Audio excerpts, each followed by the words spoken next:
Alright guys, let's talk about the extended ASCII table. This is just a spin-off video. It shouldn't be part of the regular series.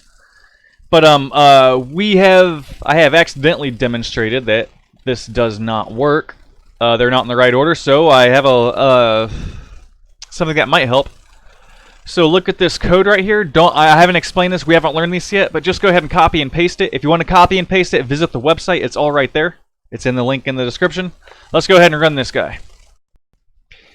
And we print all the actual character values representing the ASCII extended part. From here, from 128 to 255, and 256 is excluded, so it doesn't get printed. And we see some characters, and I couldn't find the infinity symbol as I scroll through here. Let me scroll this up. I didn't find it. I'm just going to scroll through here slowly. I found some 176, 177.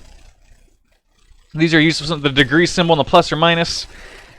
I don't know. It's there's an upside down exclamation mark for you. I couldn't find certain symbols, and I noticed there's certain gaps. I don't think these symbols are supported in this particular IDE.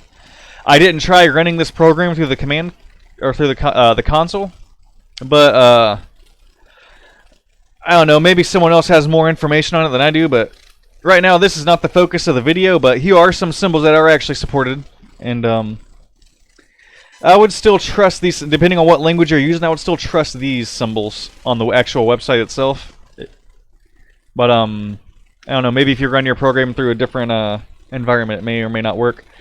But that's it. I'm gonna stop talking about that right there because I just thought I'd show you. But as we can see, these up here all work.